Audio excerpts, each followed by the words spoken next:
Good afternoon, ladies and gentlemen, and welcome back. We have a very exciting session now, looking at virtual health, redefining consultations, and follow-ups for the future. To take us through this, I'll be welcoming on stage Dr. Martin Lascano, who is the Division Chief of Medical Informatics at Cleveland Clinic, Abu Dhabi. Please do give him a big round of applause as he comes to the stage for us. Dr. Martin, I am literally handing over the mic and the stage to you. Over to you. Thank you. I really appreciate it. Thank you for having me today. It's an honor to be here.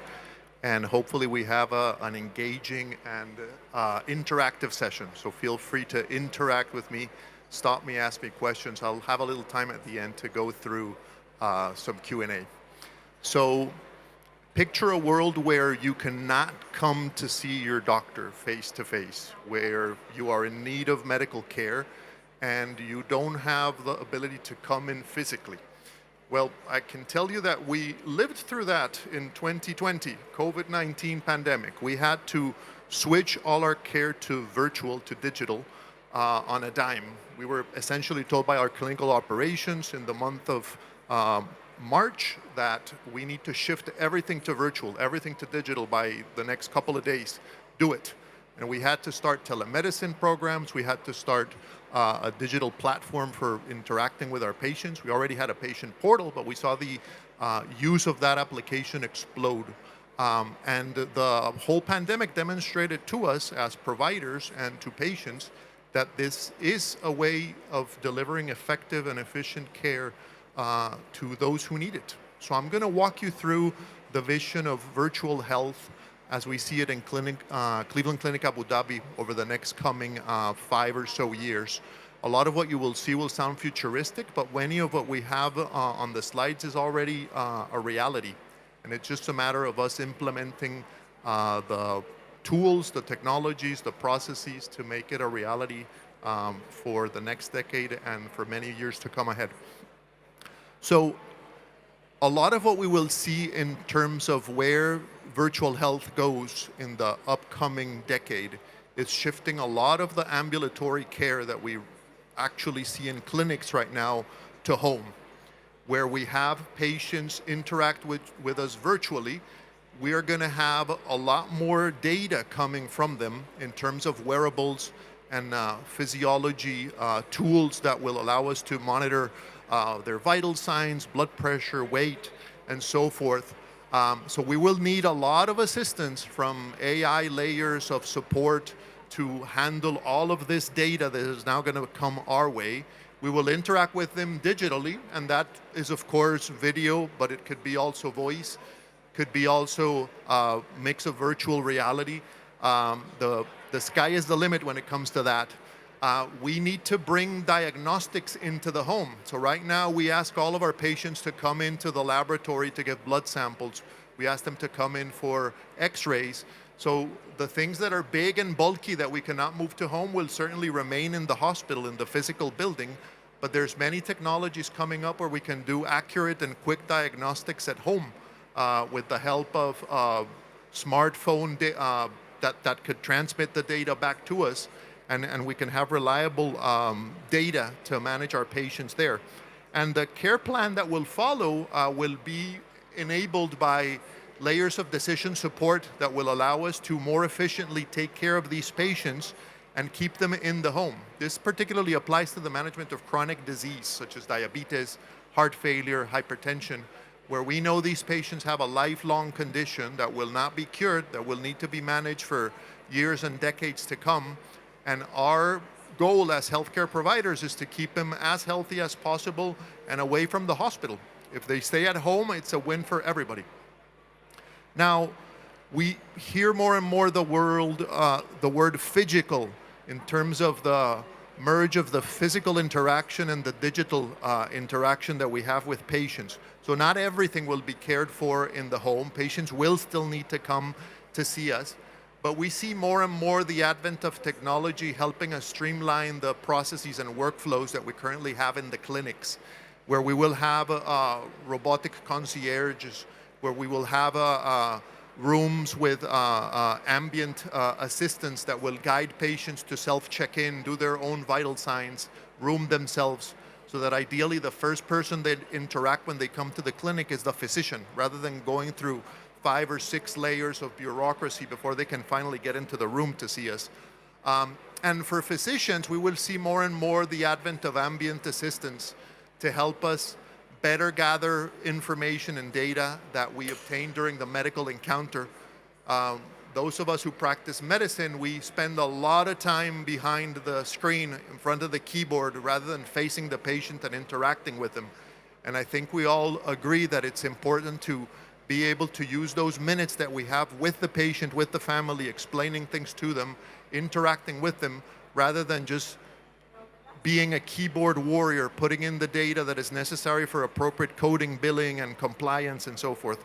And checkout will also be revolutionized. So we will hope to be able to skip a lot of the bureaucracy that is handled right now during the check-in and checkout process. Patients can do their co-pays digitally on their smartphones.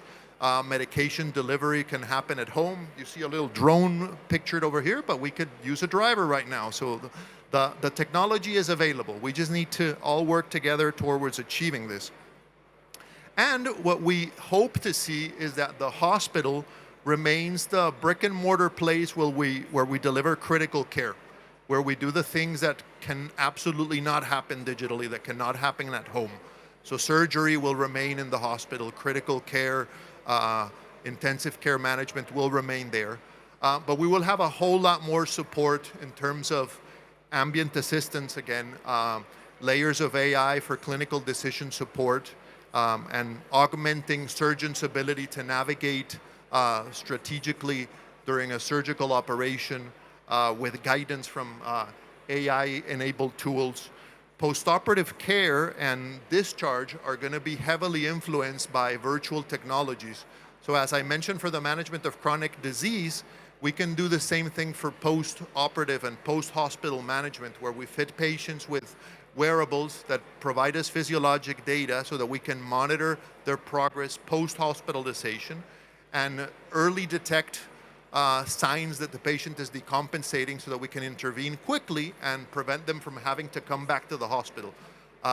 It's a marker of quality that we've been tracking for decades, the 30-day readmission rate for certain conditions. So this is something that we've seen heavily impacted and improve with the advent of these technologies. Now, one big thing that will have to happen for all of this to become a reality is developing a group of providers that work in virtual care. It's a different kind of delivery of healthcare. We will certainly have interaction with those who continue to do the brick and mortar face-to-face interactions, but we're going to have a whole lot more data flowing in from patients, and we're going to need a dedicated group of people to help us navigate that. AI and layers of clinical decision support will help us triage this, but it's important to understand that as a busy clinician, you cannot be expected to see 30 patients face-to-face and still deal with all your digital virtual interactions, because there's not enough time in the day to do so. So staffing is going to be critical as we map a way forward on how to progress in this. Not only physicians dedicated to this, but a group of case managers, nurses, administrative assistants. IT, of course, will provide tremendous help because there's going to be a lot of technology that needs to be handled, maintained, and upgraded.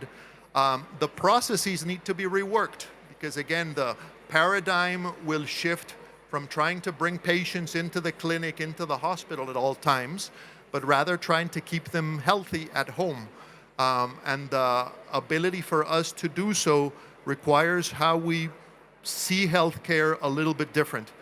Right now, we're very much providers of disease management, and we want to become healthcare providers, where our main objective is to maintain the health of our patients rather than just to prevent and manage their disease. Technology, as I mentioned, will be tremendous. It's already there. The use of smartphones has tremendously opened up channels for us to communicate with patients and interact with them digitally in ways that we did not have a few decades ago. But wearables and integration of those wearables and the data generated by them into our electronic medical records with layers of AI to help us digest the thousands and thousands of data points that we're going to start getting for our patients is going to be tremendous. And governance, having quality standards across the organization and from the regulator and from the market on how to utilize these technologies, how to determine when it's best appropriate to do digital virtual care versus in-person care and so forth is going to be essential. Now, what holds us back and what we need to do right now to make this a reality is regulatory environment needs to change. So during the pandemic, we saw the opening of virtual care to virtually all providers. We all got licensed to provide telemedicine right away for the necessity of it. But post-pandemic, we've seen a bit of a pullback. And there's a significant limitation in which patients we can see virtually, which ones we cannot, how many patients we can see digitally per day, and so forth. And that's something that's going to have to change if we're going to grow this area and this mode of providing care for our patients.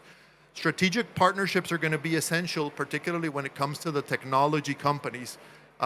We're in the business of providing healthcare. We have IT in our group, but a lot of the technologies are going to be coming from our big partners in tech who already know how to do this and have applied it in other fields.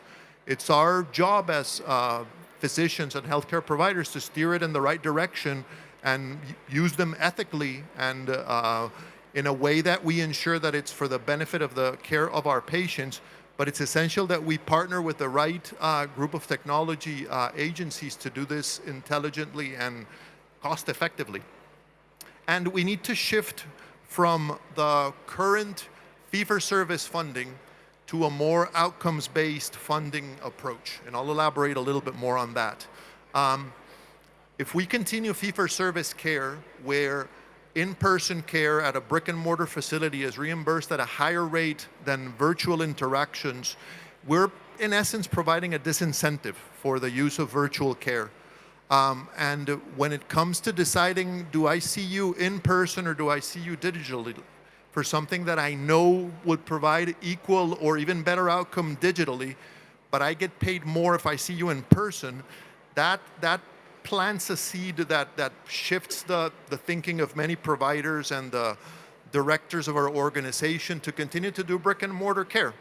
And if we don't bring digital care to parity, or even demonstrate that digital care is better for certain things and reimburse it adequately, reimburse us for the outcomes that are generated from that care rather than for the number of interactions, we will get stuck where we are and we will have very little progress going forward. So the regulatory framework needs to change from the regulator and the payers. There needs to be an understanding that digital care, virtual care is here to stay. It's not going to go away. It's only going to grow. And we need to partner with them on establishing the framework and regulation to take this forward in the right way.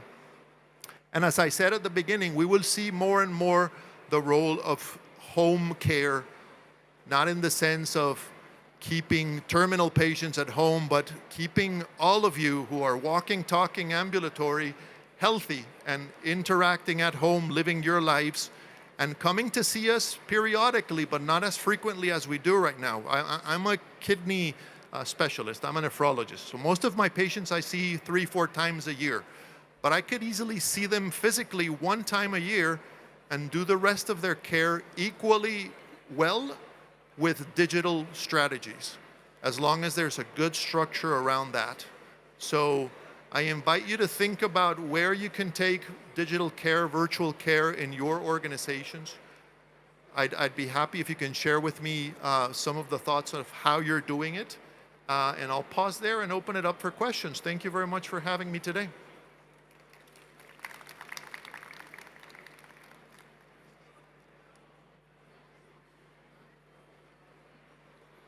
Don't be shy. Francesco asked me something.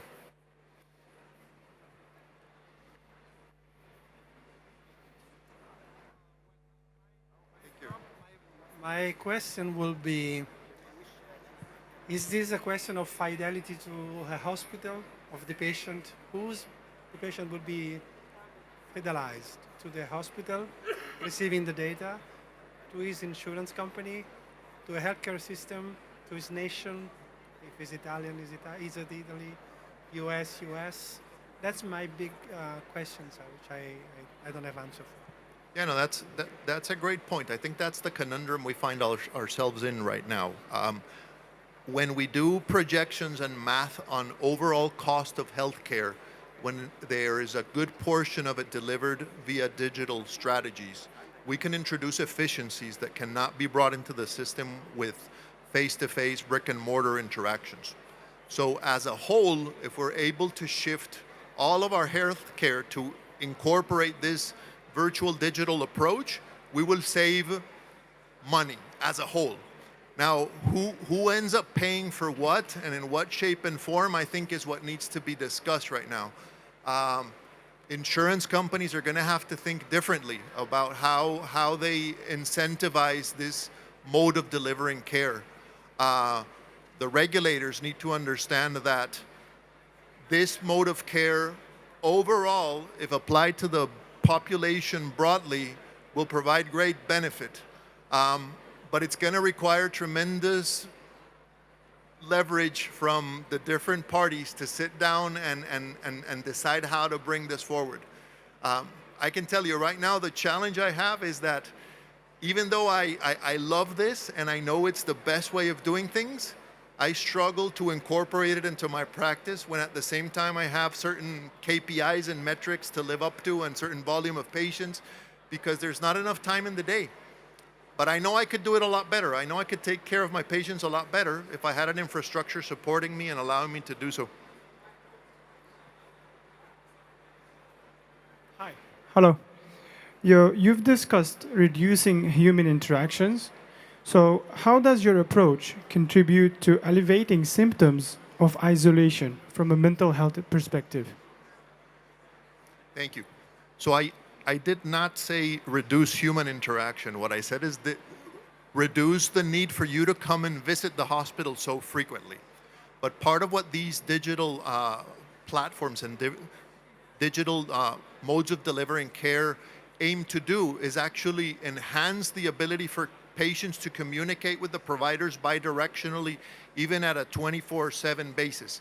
So if you think of it, traditional way of delivering care for a patient with chronic disease is come and see me in the clinic every 3 months, so 4 times a year.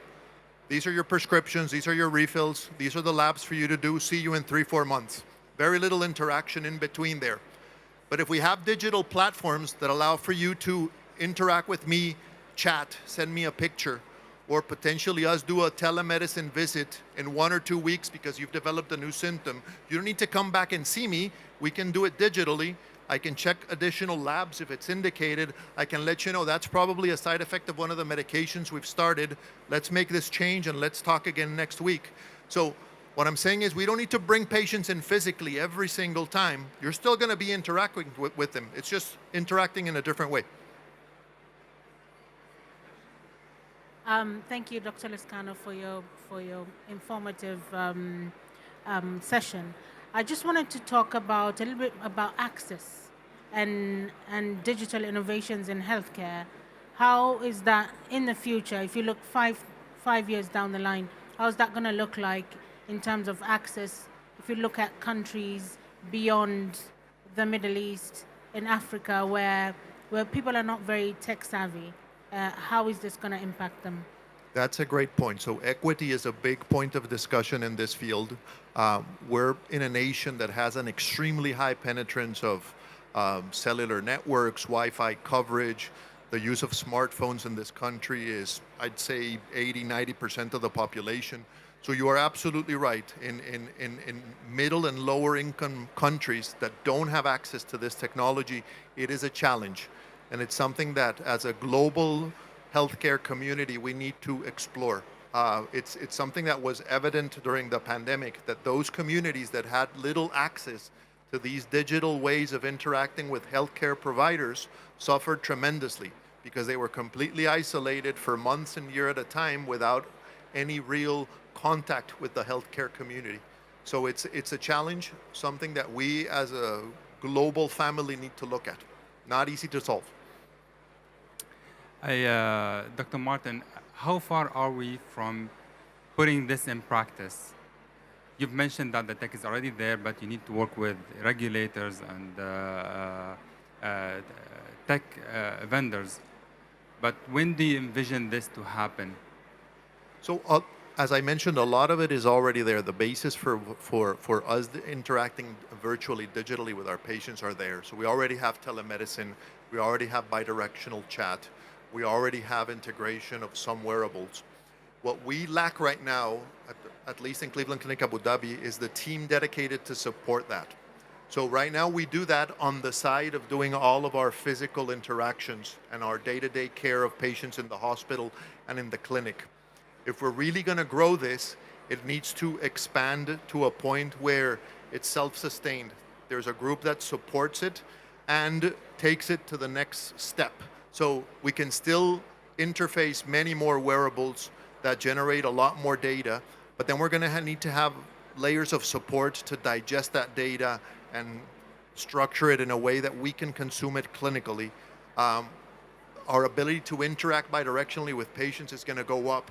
We need to have a mechanism, a workflow to manage that, personnel dedicated to do so, a group of case managers that are working solely to maintain the chronic disease patient population that we're handling with this sort of technology at home, check up periodically with them, either digitally, phone call, video interactions, however it may be. So I think that's the part that's lacking. And like I said before, challenge is that to fund that, you need to demonstrate that this is a viable economic exercise.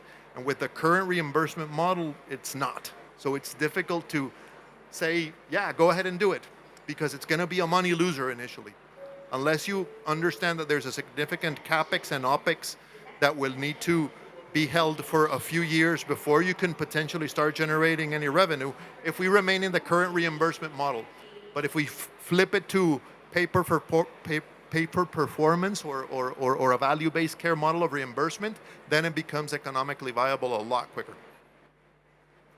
Hello? Sorry. Where? Here. So I was wondering, assuming the style of providing healthcare is provided on a broader scale and becomes somewhat of the standard in the future, how it will affect the traditional human workforce currently existing within the healthcare, if some positions will become somewhat expendable or not needed? Yeah, you're absolutely right. It will change how things work in healthcare. How many elevator operators do we see these days, or how many people manning the telephone lines, plugging in cables for you to call someone? So certain jobs in the healthcare environment will become obsolete. So the contact centers, the patient access team, the people that do clerical work that might be replaced by many of these workflows and technology are at risk. That's a reality. Even us physicians, we get worried, are we going to be replaced by AI, by the robot, by the smarter Google doctor that knows it all? So I think it's a changing landscape, but will things change? Will some positions become redundant?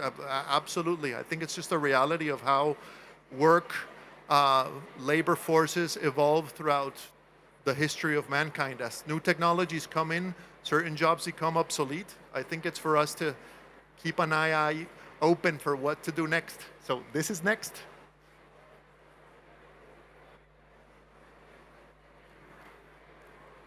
Hi. I'm a primary care doctor in England, and I have an interest in digital health. And something that we're facing quite rapidly is there's a big culture change, and there's a big pushback now, a huge chasm between AI, the fast pace, and there's a backlash at staffing level now that's saying that there's a lot of suspicion. Where's the data going? And that's going to be a lot of education as well. You saw the protests happening in California, Kaiser staff and so on. What's your thoughts on that? Because during the pandemic it was acceptable, but now as time's gone on, people want more and more human interaction, and we're having to fight that front as well. Yeah, you're absolutely right. I think governance around the data and the mode of delivering care, concerns for privacy and the the personal ownership of each one of our information, I think, is essential. And that's why I stated that I think governance of digital health, of virtual health, is essential. It's not something that we, the providers alone, can determine. It's something that we need to work with regulators, with the government agencies, ensuring that we safekeep data, that we protect our patients, that we don't allow the data that is gathered and generated by these systems to be exploited by companies to then sell you some tool or information driven algorithm that is going to then put you out of healthcare down the line. So it requires a tremendous degree of ethical and moral approach that we need to work as a healthcare community together with regulators and payers.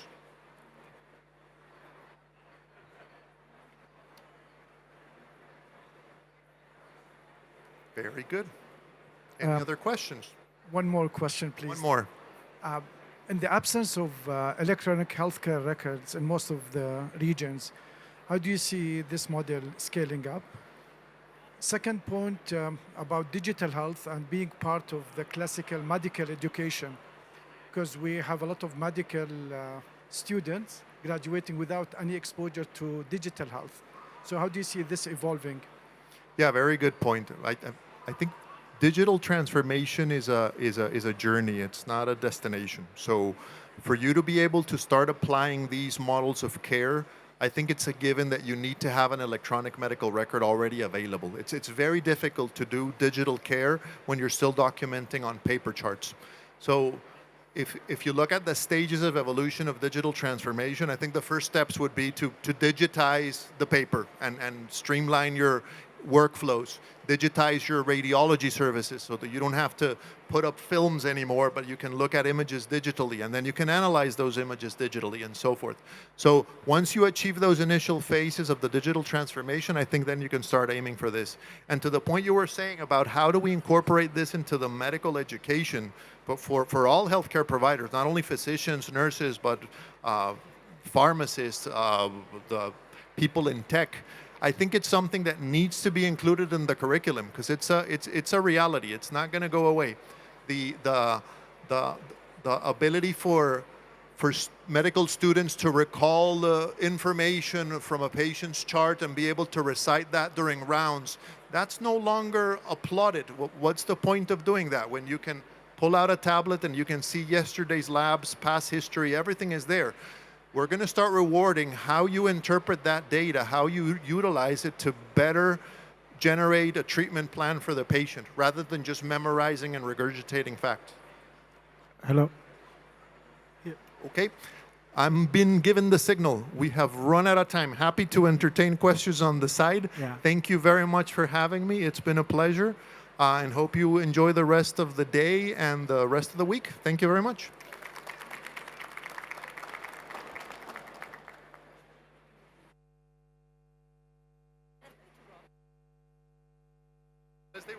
Thank you so much, Dr. Martin. Before you leave the stage, can we please ask our